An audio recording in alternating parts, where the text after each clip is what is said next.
কোথায় সেটা? আমার রুমে।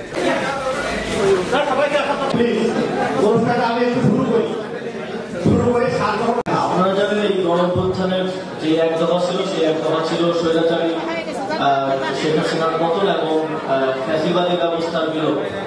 ফ্যাসিবাদী ব্যবস্থার বিলোপ বলতে আমরা স্পষ্টভাবে বুঝি যে প্রতিষ্ঠানগুলোকে ফ্যাসিজমের মধ্যে নিয়ে যাওয়া হয়েছে। বাংলাদেশের সকল প্রতিষ্ঠানকে প্রায় ধ্বংসপ্রায় অবস্থায় রেখে যাওয়া হয়েছে, অর্থনৈতিক প্রতিষ্ঠানগুলোকে ধ্বংস করা হয়েছে।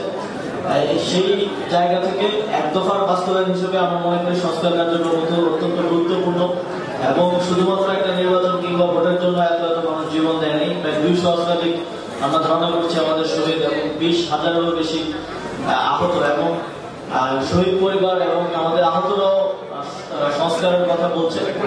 এই সরকারের একটা ক্লিয়ার ম্যান্ডেট হচ্ছে আমরা সংস্কার কার্যক্রমগুলো করবো এবং আপনারা জানেন কমিশনগুলোর প্রায় 3 মাসের মতো সময় হয়ে যাচ্ছে। কমিশনগুলো প্রস্তাবনা দেবে, তারপর আমরা যারা স্টেক হোল্ডার্স আছে তাদের সাথে কনসালটেশনের ভিত্তিতে সংস্কার কার্যক্রম বাস্তবায়ন করে একটা ইলেকশনে দিয়ে যাবো।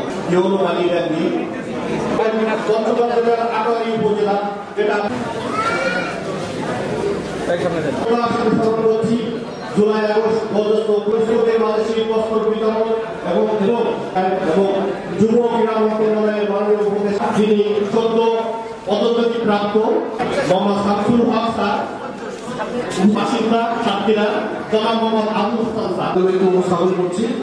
উপদেষ্টা মহোদয় সদস্য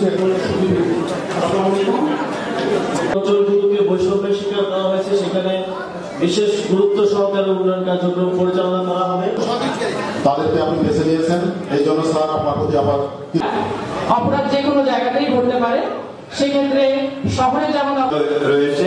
এখানে নদী সংখ্যা 4টি, শিক্ষা প্রতিষ্ঠান আছে, মুসলিম আছে, বৈষম্য বিরোধী ছাত্র আন্দোলনের সহযোগিতা